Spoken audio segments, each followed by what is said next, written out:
Quería empezar justamente destacando lo que había sido la conducción y el manejo del Pleno de la Asamblea.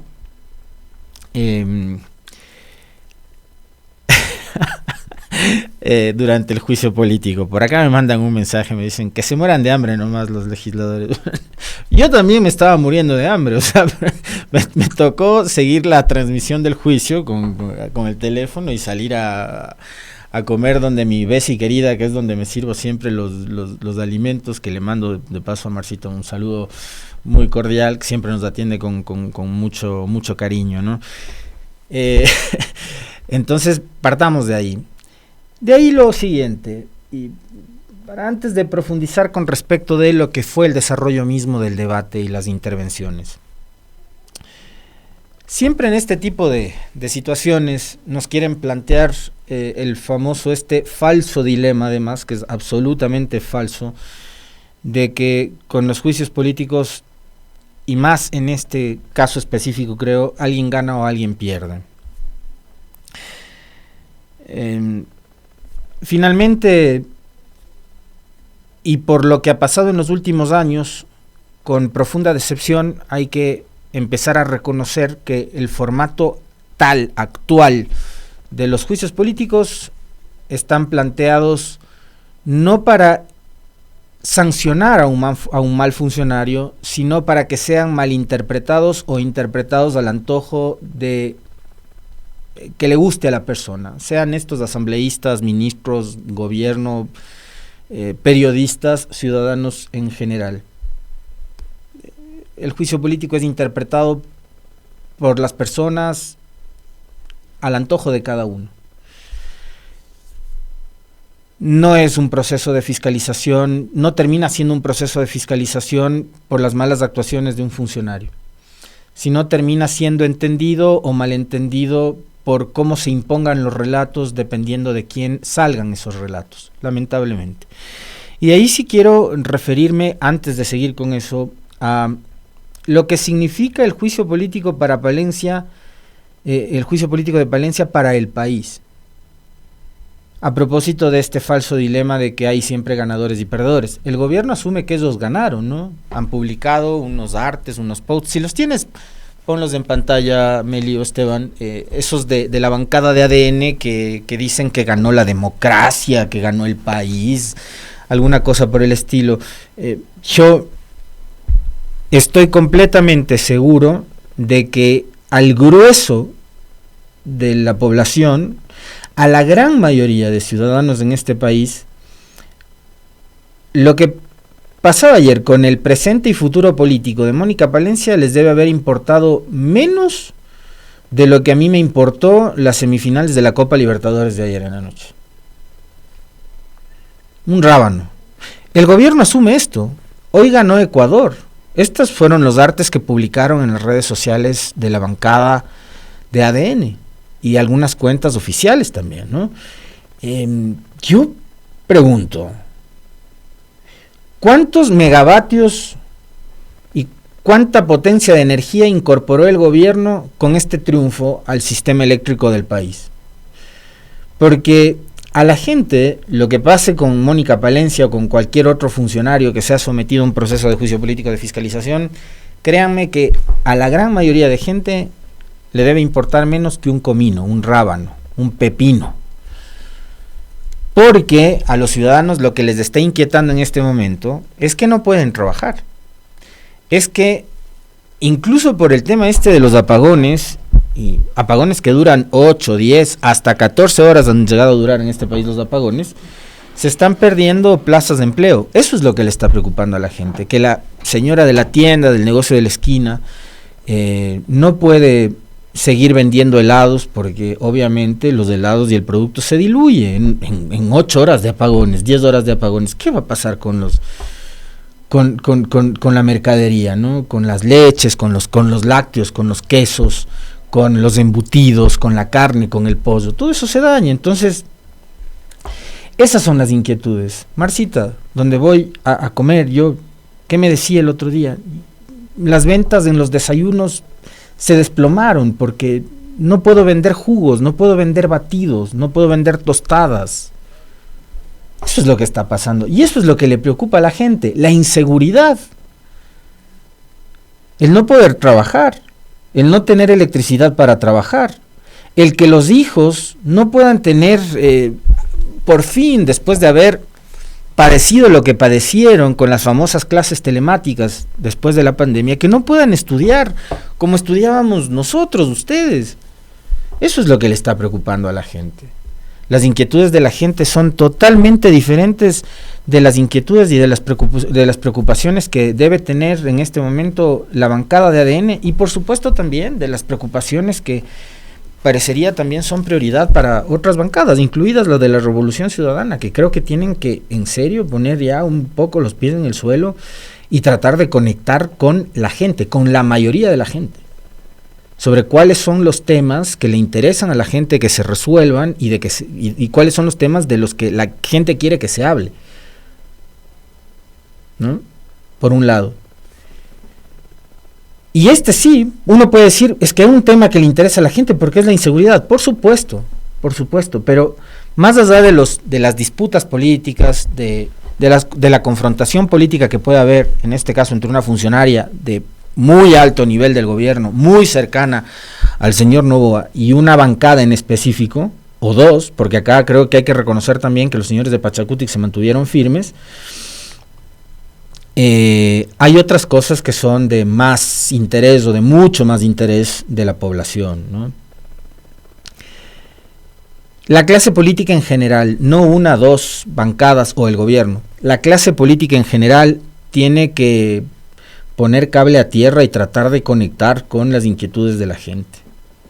Ayer yo veía un reporte de estos muy interesantes que publica la analista Alondra Enríquez, que entiendo estuvo hace algunos días conversando aquí con el Quique, con respecto de cuáles son las redes en las que tuvo mayor nivel de incidencia y conversación el tema del juicio político a Mónica Palencia. ¿Saben cuál fue? Fue el Twitter.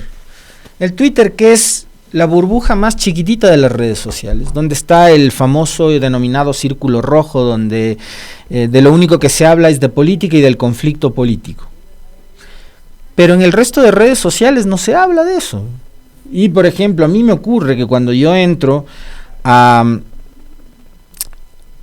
navegar por el TikTok, por ejemplo, yo me encuentro muchas otras cosas totalmente diferentes que nada tenían que ver con el famoso juicio político.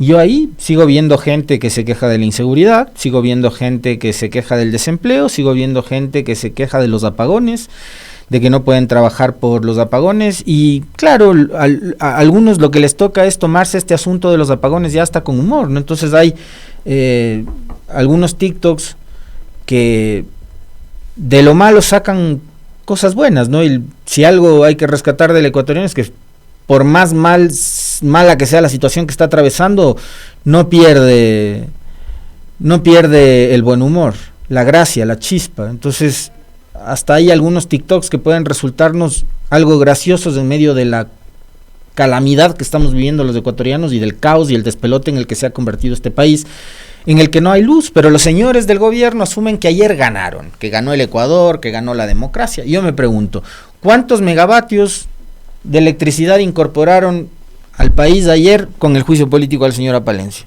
ya que dicen que han ganado o que ganó el país?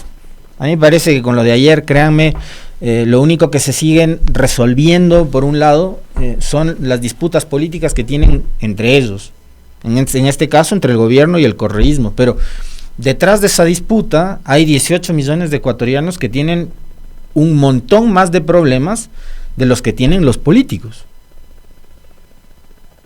Lamentablemente es así, nos guste o no nos guste, es así. Y el problema es que en esos 18 millones de ecuatorianos se ubican los 13.7 millones de electores a los cuales ustedes, señores políticos, a partir de enero van a salir a pedirles el voto. Los que votaron a favor y los que votaron en contra del juicio político a Mónica Palencia. Y van a tener que, insisto una vez más, reflexionar sobre cuánto estas cosas terminan influyendo, para bien o para mal, dentro de lo que es un proceso electoral. A mí me parece que esto tampoco influye, como lo han querido posicionar algunos medios y sectores de la opinión pública más vinculados y cercanos al gobierno de Daniel Noboa, de que censurar o destituir a la señora Palencia iba a tener un costo político. Yo les planteo exactamente lo mismo, pensando por ejemplo en quienes ayer sorpresivamente, como los señores de Construye, decidieron abstenerse y no apoyar la censura a Mónica Palencia, más allá de que han sido sumamente críticos durante estos meses. Vayan y revisen las declaraciones, las publicaciones de varios de los asambleístas de la bancada de Construye, las cosas que han dicho de Palencia, las cosas que han dicho del famoso Plan Fénix, las cosas que han dicho de la seguridad en este país durante el gobierno de Noboa. Y todas se contradicen de lo que fue su pronunciamiento ayer durante el juicio a Mónica Palencia, en el cual al final decidieron abstenerse. Y hay algunas cosas además que por supuesto hay que tomarlas en cuenta, que no se escapan de la elucubración, de las hipótesis, de las posibilidades, ¿no?, para que se resuelvan estos conflictos. Porque son temas gravísimos, que ya vamos a ver cómo se resuelven. Y finalmente, digamos, la verdad la sabrán ellos, porque yo no he estado presente en las reuniones de ninguno de los miembros de las bancadas de la Asamblea con los delegados u operadores políticos del gobierno. No conozco, no sé qué es lo que acordaron, qué es lo que les ofrecieron, por qué es que decidieron al final del día abstenerse, más allá de toda la verborrea que soltaron después en contra de la bancada de la Revolución Ciudadana, con quienes evidentemente tienen una discrepancia histórica abierta desde que son movimiento político los señores de Construye, que son liderados por la señora María Paula Romo, ¿no? Lo que sí está claro, por cierto, y a propósito de esto, es que hubo un pacto entre Construye y ADN. ¿Eso qué quiere decir? Que ahora esperaría que, así como cuando al inicio de este periodo los medios de comunicación, los periodistas y los opinadores hablaban del famoso pacto de Noboa, Correa y Nebot, hoy también nos hablen del pacto entre Noboa y María Paula Romo. Noboa ha pactado con, ¿cómo es que le dijo la Pokémon, la no sé qué? ¿Se acuerdan todas las cosas que le dijo Noboa a María Paula Romo? ¿Sí se acuerdan ustedes? Se decían de todo y ahora han terminado pactando. Entonces habrá que ver también si es que los medios de comunicación, que son tan críticos, que cuestionan todo el tiempo al correísmo, a la Revolución Ciudadana y a Noboa cuando pactaba con ellos, a ver si es que ahora también se suman a la ola de críticas, ya que ha pactado Noboa y su bancada ADN con Romo y con Construye. Como acá satanizan todo, entonces vamos a ver si es que satanizan también este acuerdo para salvar a la ministra Palencia. Como yo les planteaba hace algunos días atrás, la historia hubiese cambiado si es que Palencia era censurada y era destituida. Probablemente no. Y probablemente lo que hubiera pasado es que se hubiese repetido una historia que el país ya la vivió. Cuando en el gobierno de Guillermo Lasso, historia muy reciente, Patricio Carrillo pone la renuncia al Ministerio del Interior en el año 2022. Después de lo que había sucedido, recordarán ustedes, en aquel septiembre del 2022, con María Belén Bernal, entre otros casos en los que ya la violencia venía en escalada, y no se olviden que después 2023 termina siendo el año más violento en la historia de este país, y el 2022 fue la antesala de ese año violento. Se fue Patricio Carrillo del Ministerio del Interior y las cosas no cambiaron. Y meses después de haber sido destituido o de haber puesto la renuncia Patricio Carrillo al Ministerio del Interior encargado de la seguridad, fue también enjuiciado políticamente por la Asamblea. Si no me equivoco, en el mes de enero o febrero del 2023 fue censurado Patricio Carrillo, ya no destituido, pero censurado sí.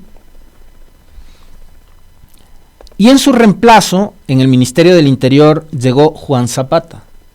Y la pregunta es, ¿la historia cambió? Y si cambió, ¿cambió para bien o cambió para mal? evidentemente cambió para mal, o para peor, porque mal ya estábamos. Con Patricio Carrillo le estábamos pasando mal. A Patricio Carrillo, por ejemplo, en agosto del 2022 le ocurrió aquella explosión mortal, donde hubo no menos de 5 personas fallecidas en Cristo del Consuelo en Guayaquil. Eso ya se vivía con Patricio Carrillo, ex comandante general de policía encargado del Ministerio del Interior. Después llegó Juan Zapata, otro policía retirado, de rango coronel, y la situación no mejoró. No se fue por un juicio político, de acuerdo, se fue porque el hombre puso la renuncia porque ya era insostenible en el cargo Patricio Carrillo, porque los resultados eran paupérrimos. Y quien llegó después no logró, pero ni de cerca tratar de resolver los problemas que había dejado Carrillo. Porque finalmente lo que estaba mal no era el fusible al que iban a poner o que habían puesto en el Ministerio del Interior. Lo que estaba mal es la cabeza. Era Lasso. Era un gobierno que no tenía hoja de ruta, que no tenía equipo y que improvisaba. Me van a disculpar ustedes, pero lo que vivimos hoy es ni más ni menos que lo mismo de aquello. Hoy también tenemos un presidente que improvisa, hoy también tenemos un gobierno y funcionarios que no han dado la talla, y por supuesto, asimismo, como pasaba en la época de Lasso, ahora el problema no es Palencia o quien podría venir en reemplazo de Palencia, el problema es la cabeza. El problema es Noboa. Por eso el país la está pasando mal a todo nivel. Y no es solo la inseguridad. Es la salud, es la educación, es la obra pública, es la electricidad. Es todo. Porque el manejo del Estado en su totalidad es un manejo errático. Y eso no depende únicamente de la señora Palencia, que ella tiene que ejecutar, por supuesto, eso sí, que podría mejorar, desde luego, pero no es la única responsable, o no es la gran responsable. El gran responsable de todo este problema es Noboa. Entonces, y yo estoy de acuerdo con todos quienes creen y dicen que la señora Palencia es una pésima ministra, pero por supuesto, los resultados están a la vista. No hacía falta que los interpelantes de ayer se extiendan hablando una por una de las cifras que además, y esto es impresionante, le escuchaba en un tramo a Leonardo Berresueta de la Revolución Ciudadana, no coinciden entre las cifras que entrega el Ministerio del Interior, entiéndase la propia Policía Nacional, y las cifras que tiene de denuncias la Fiscalía General del Estado. Entonces tenemos además un país y un Estado en el cual las instituciones públicas encargadas de manejar, procesar y controlar los temas relacionados con la inseguridad y posteriormente con la justicia, tienen cifras dispares, disímiles, distintas,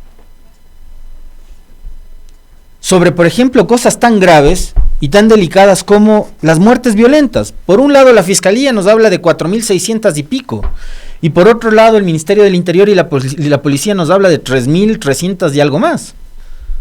O sea, es una diferencia abismal entre las denuncias que recibe la Fiscalía y los muertos que dice la Policía y el Ministerio del Interior que hay en este país.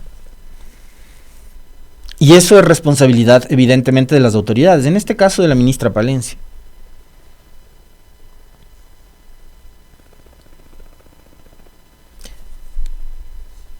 Ayer con ustedes hacíamos un repaso de cómo han incrementado en casi 50% las extorsiones, los secuestros, en casi 50% los secuestros del año anterior a este, y cómo han incrementado en más del 77% las extorsiones, las vacunas, los chantajes de los delincuentes. Hay un incremento de la inseguridad. Es únicamente en el sector oficial, en el gobierno y los sectores afines al gobierno en donde pretenden poniéndose ellos mismos una venda en los ojos, no querer ver esta realidad y hacer que la mayoría de ciudadanos ecuatorianos también no vean esa realidad. Pero es que además hay un hecho fundamental. Un país a oscuras, ciudades como Quito, como Guayaquil, como Durán y otras ciudades que se quedan horas enteras sin luz durante la noche y la madrugada, por supuesto que son terreno fértil para la delincuencia. Era obvio que en estas condiciones que está enfrentando el país la inseguridad incluso iba a aumentar. Es que no hace falta de verdad ser un experto en esta materia como para darnos cuenta de que el problema se estaba agravando y que seguramente en los próximos días esto se va a agravar. Entonces, lejos de asumir este asunto como un triunfo, creo que tienen que asumirlo como una oportunidad en el gobierno. El presidente Noboa subió un tuit, tenía la Meli la captura del tuit, ¿no? Del recibimiento que le habían dado a Palencia ayer en el Palacio de Carondelet, después de salir con el indulto de la Asamblea. Bienvenida a casa, Mónica, te estábamos esperando. Y ahí ustedes pueden juzgar todo lo que quieran, la expresión del rostro de Noboa, ¿no? ¿En qué andaba? Pero ese mensaje del bienvenida a casa, te estábamos esperando, ese mensaje no lo pueden dar las familias de las miles y miles de víctimas en este país. Por ejemplo, nunca más van a ser bienvenidos en casa los alcaldes que han sido asesinados en este país. 3 de ellos durante este gobierno. Entre ellas una alcaldesa de menos de 30 años de edad. A las familias de esos funcionarios, ¿cómo les debe haber llegado este mensaje? Los funcionarios del SNAI que han sido asesinados, directores de cárceles, trabajadoras del SNAI, como la que fue asesinada hace algunos días en el Trébol, herida y después murió en el hospital, ¿no? Las guías penitenciarias que fueron asesinadas en Daule, a ellas su familia no les va a poder dar la bienvenida porque nunca más van a regresar. ¿Han visto la cantidad de muertes colaterales que hay? Hay más de 150 niños que han sido asesinados, víctimas de la violencia. A esos niños tampoco las familias les van a poder dar la bienvenida, porque fueron asesinados. Todos los días en este país amanecemos con noticias como la de ayer, que como les decía ayer, ironizando de un tema tan grave, uno ya no puede ni siquiera sorprenderse, ¿no?, de que haya una explosión, porque ya eso es cosa de todos los días. Pero por ejemplo fallecidos de ayer en Machala, sus familias no les van a poder dar la bienvenida. Entonces creo que no hay razones tampoco para festejar de parte del gobierno. Y creo que sí, que tienen una gran oportunidad. La misma señora Palencia tiene una oportunidad. A propósito de lo que señalaba el expresidente Correa hace algunos días en sus redes sociales, de que para la oposición lo mejor que podía pasar es que Palencia siga al frente del Ministerio del Interior porque los resultados son paupérrimos. Los resultados están a la vista de todas y de todos los ecuatorianos, todos los días. Los ecuatorianos que además son víctimas de eso, de los secuestros, de las extorsiones. Fíjense ustedes que ayer lo conversaba con unos amigos. Uno de ellos tiene una hija chiquitita, de 3-4 años. Mientras se llevaba adelante el juicio político en contra de Palencia, un niño en Quito había sido secuestrado, un menor de edad, y a su familia le estaban pidiendo $5,000 para el rescate del niño. Eso es lo que está pasando en este país. Y ante esa realidad, los señores del gobierno han decidido ponerse una venda en los ojos y tratar de vender lo acontecido ayer en la Asamblea como que si hubiese sido un gran triunfo y un logro, ¿no?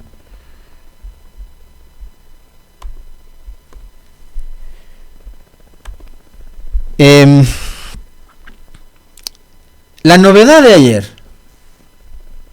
existe el Plan Fénix. Expuso un cuadernillo, un anillado, ¿no? O podía haber sido una resma de papel. La ministra en medio de su exposición. ¿Tenemos ese video del famoso Plan Fénix? Que no hemos presentado resultados, a pesar de que no correspondía en la Comisión de Fiscalización. ¿Por qué? Porque el momento ya de trámite de un juicio político no es para que se conozca información. El juicio político se da porque, es conocida la información, se considera que has incumplido funciones. Sin embargo, les dimos llevando todo, absolutamente. Aquí están todas las carátulas de los informes que es evidente nunca leyeron. Todos los informes de todas las áreas del Ministerio del Interior, con todos los resultados, absolutamente todo. En cuanto a la destrucción de droga, hemos tenido una destrucción, incautación y destrucción de droga sin precedentes en la historia ecuatoriana, sin precedentes. Fíjense ustedes que simplemente a nivel de incautación tenemos 231 toneladas, ya en lo que va del 23 de noviembre al 24 de septiembre, en 10 meses, 231 toneladas. Hemos superado y en mucho a lo que tenía el gobierno anterior. Por favor, en migración, no se digan nuestros éxitos en migración. Es histórico nuestro éxito en migración. Hemos tenido éxito en la gestión de noviembre de 2022 a septiembre de 2023. Ejecución de operativos de control, 20.141. En lo que va del lapso de este año, en ese mismo lapso, 23.168. No hay ni siquiera una comparación. Cero inicios de procesos administrativos de deportación de ciudadanos extranjeros hubo en noviembre del 2022 a septiembre del 2023. Sin embargo, nosotros tenemos 284. En administraciones anteriores no se habían iniciado procesos de deportación. Esta administración en 10 meses ya ha iniciado 284 procedimientos.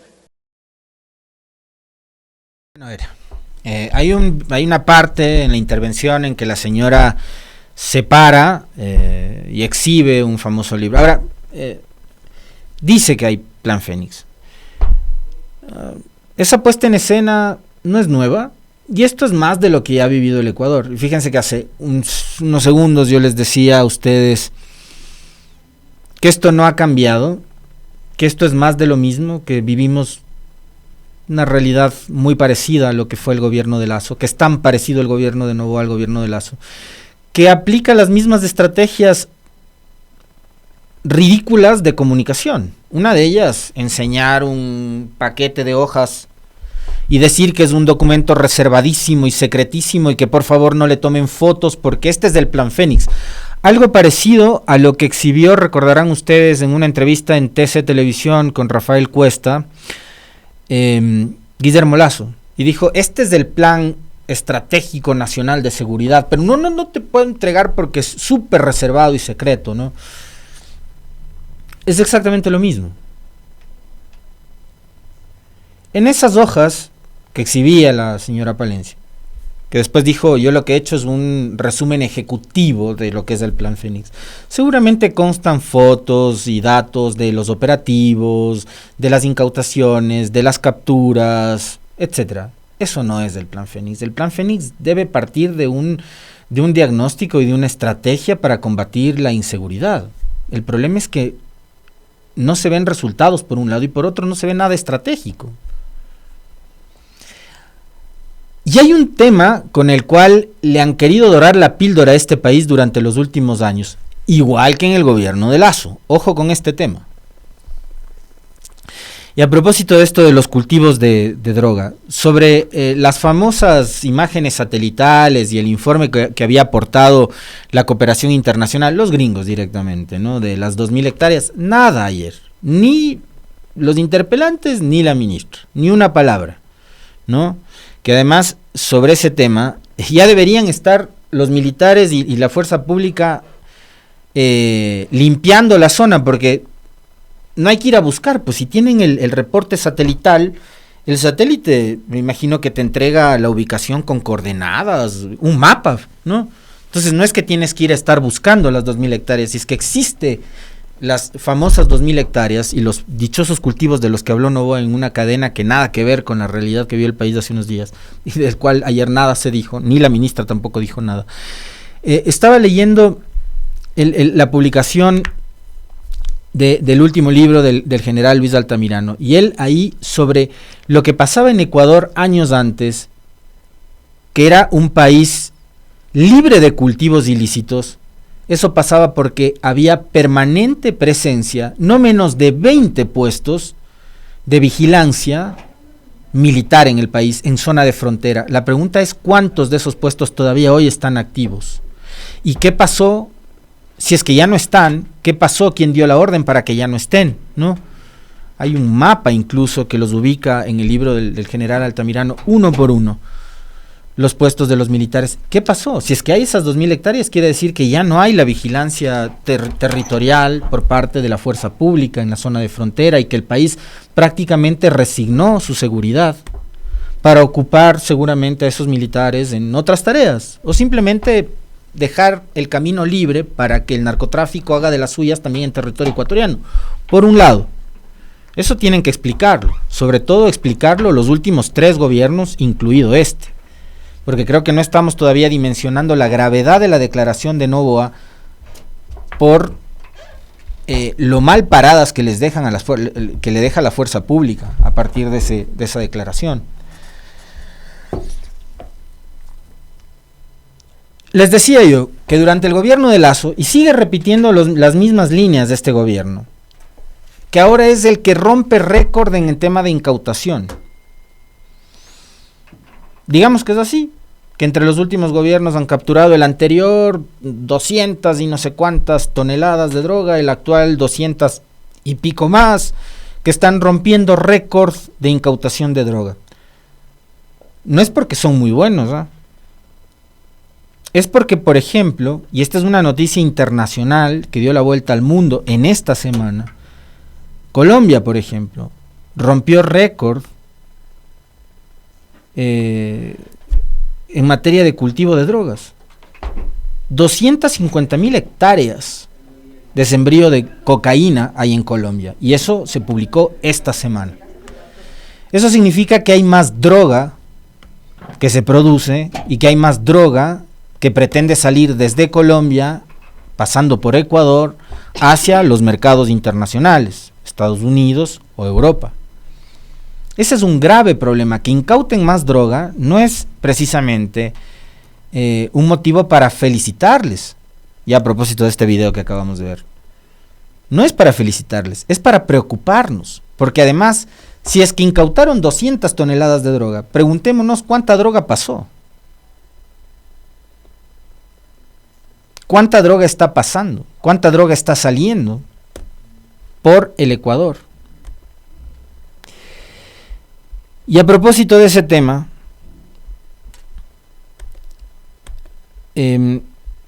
hoy nomás, el portal digital Primicias publicaba una nota que dice: la infiltración del crimen organizado amenaza puertos marítimos de Ecuador. Un estudio contratado por la Comisión Europea revela cómo el narcotráfico aprovecha los vacíos de seguridad y corrompe o chantajea al personal para acceder a información clave en los puertos del país. Los vacíos de seguridad. Esos vacíos son vacíos dejados por las autoridades encargadas de la seguridad y por el propio gobierno. Los delincuentes tienen acceso a información como nombre del barco, identificación del contenedor, destino, sistemas de seguridad o personas involucradas en el envío de carga exportable, y lo obtienen de los puertos marítimos mediante extorsión y el chantaje a los empleados. Esa es una de las conclusiones de un informe contratado por la Comisión Europea, el organismo ejecutivo de la Unión Europea, que expone la grave situación de vulnerabilidad en la seguridad de los puertos de Guayaquil y Machala. La investigación, que se extendió por 6 meses, con entrevistas y visitas de campo, revela una preocupante infiltración del crimen organizado en las actividades portuarias con delincuentes que logran acceder a información crucial también a través de funcionarios públicos. El estudio de 137 páginas, titulado Seguridad en los puertos de Guayaquil y publicado en junio del 2024, señala que el concepto de contaminación aplicado a la ciberseguridad implica que las redes criminales cuentan con acceso a información de seguridad.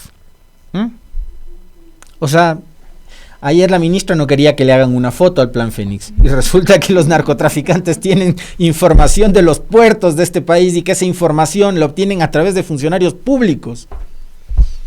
Se dan cuenta que esto es una payasada, ¿no? Y que lo de ayer fue una payasada y un circo. Esto incluye información de guardias, patrullas, escoltas y sus movimientos, además de sistemas operativos y de seguridad utilizados y personas involucradas, por lo que la ciberseguridad y transformación digital en la cadena logística de exportación es uno de los principales desafíos. Esa es la realidad del país. Entonces, ¿eso va a cambiar porque se quede o se vaya la señora Palencia? No, porque es la cabeza la que está mal. Es del gobierno, es Noboa. Y esto no va a cambiar. Las cosas van a seguir exactamente igual que hasta ayer. Solo que la señora Palencia va a seguir en el cargo y ella va a seguir siendo lo que yo les decía ayer.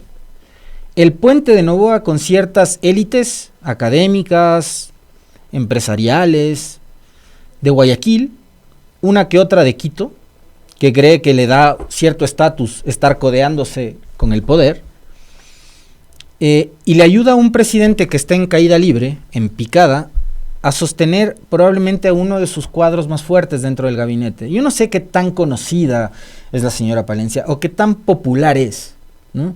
Pero sí entiendo que es una de las personas más cercanas a Noboa y que para él una censura y destitución podía haber significado un golpe.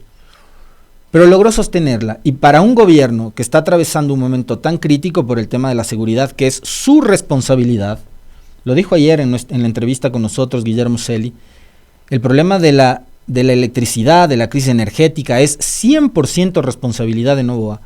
Lo de la inseguridad, señores, también es 100% responsabilidad de este gobierno y del señor Noboa. Pudo haber significado un cierto alivio.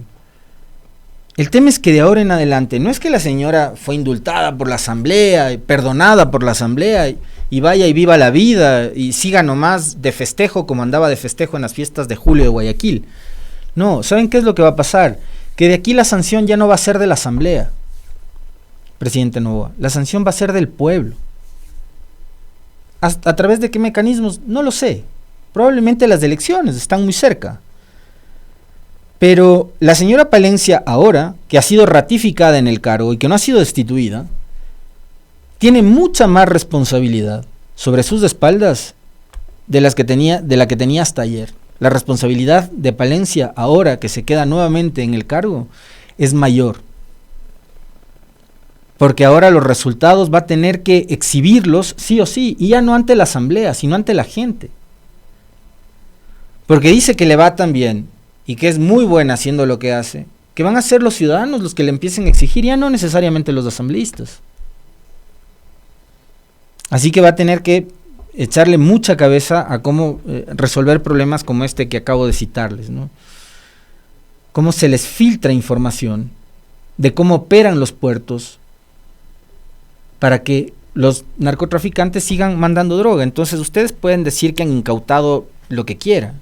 El tema es que los narcotraficantes se pasean por las carreteras y los puertos de este país. Y hay un informe de una comisión europea que dice aquello.